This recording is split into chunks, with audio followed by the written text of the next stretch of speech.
All right, guys. So I just finished watching Trigun Stampede episode 4. I know I'm like crazy late because I honestly kind of forgot to watch Trigun, to be honest. Anyways, so they finally introduced Nicholas D. Wolfwood. I don't think they actually say his name from what I remember, but we finally have him as a part of the cast, and we see him in action with his giant cross gun, which looks like they're just gonna go straight into the machine gun cannon portion of the cross. Maybe there's gonna be more in the next few episodes, but like in the original, the cross bar of or the horizontal part of the cross housed a bunch of handguns, and when he would open it, they would pop off. They would not pop off, but they would open. They would kind of open up, I guess, the housing, whatever you want to say, and he would use it, like double handguns, akimbo style, and that was what he would do for like the most part of like when he was first introduced in the old anime. And then it wasn't until they finally revealed that the cross itself became like more of a machine gun cannon thing until later, and then that's all he used after that. Like he never even went back to the pistols anymore after that. So, but now it looks like they're going to go full straight into the cross itself being the weapon instead of housing weapons, which is, I think that's fine. Like the way they used it in this episode was very clever, in terms of how he handled himself, so it made sense. um and then this was, I guess, like a more of like intro, not, I wouldn't say filler episode, but definitely an intro for Wolfwood. And then you had this kid who can control worms, which reminded me of like Dune worms, though not as a little, not as flashy, I guess you can say.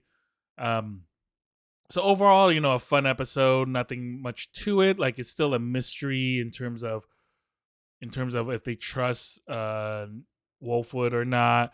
But I think we all know, or at least those of us who have seen the old anime, know that he's not a bad guy. I think he was a bounty hunter who was part of this like other sect of like priests, because he was a priest in the first one. But he just kind of dressed kind of loosely. Whereas in this version, I don't know if he's still gonna be a priest per se. Um, so we'll see how that goes. And then in the final few, 30, 40 seconds of the episode, we get a scene from Knives and his two constituents or allies, whatever you want to call them, talking about how um, Vash is the key to open a portal to a different dimension. Now, I don't remember if this was what it was like in the old anime, because I think it was more like I think between him and Knives, they weren't normal humans. Like, they were like genetically modified in some shape or form, because there was a thing, because like the reason that Vash was the $6 billion man with the bounty on his head was because he basically is a weapon of mass destruction, him alone.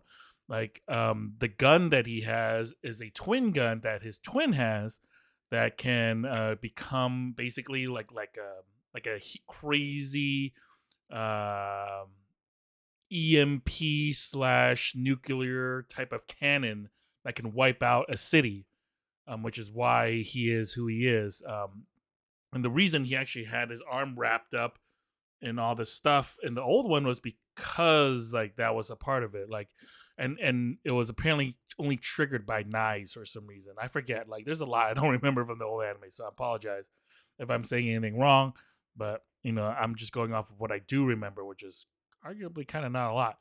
um yeah, so this episode was interesting at the end. Like, overall, the most of the episode was just kind of like, oh, here's another intro. So we're only 4 episodes in, which I'm assuming in the next few episodes we'll get a lot more into the details of the the story itself, and then things play a little more together and don't feel much, and there's not like as much fillery as I feel, as right now. But overall, a fun episode. I think it's like pretty good. Um, we do see that Vash is just like, he's a good human. Like, he's a person that just sees the good in people, and he could read people really well. And that's one thing that, like, might be his downfall, in the sense that, like, he's like too optimistic, like, versus Knives, who's just basically like, I don't care about anybody but myself, and he just wants to do what, and like, as far as he's concerned, humans are expendable, right? Like, they he doesn't they don't matter to him. And then you have Meryl and that other dude. I keep forgetting his name. Oh, Roberto. He's, they're just kind of along for the ride, and now that now that their characters are about, or they're what's that called? The reporters and journalists. So, kind of a weird twist to the character, but it is what it is. Hopefully, there's gonna be more comedy in the next one, because like that's the one thing about Trigun. It was like very comedic. It was a lot. It was a very fun anime to watch, but also very clever of Vash, because his whole thing was that, like, he's very clever at getting out of his crazy situations, even though he seems like a dunce. But yeah. Anyways, overall, decent episode. We will shall see what episode 5 holds, and like what kind of road they go down in that next one. Um, yeah, and it looks like, even in like this whole the creative here in this scene, like, I think even the kid who controls the worms might be a part of their crew, even though he's not shown as part of this quad of people. Like, there's the worm, I think, that's in the background, or whatever the heck that is. So we shall see if that kid comes back, because he didn't die. So, anyways, thank you guys for watching. Hope you guys are enjoying Trigun Stampede. I definitely am. I'll bet it's a little slow right now, but hopefully it gets going real soon. So, anyways, let me know what you guys think of Trigun Stampede so far, and thanks for watching. Hope you guys have a great day.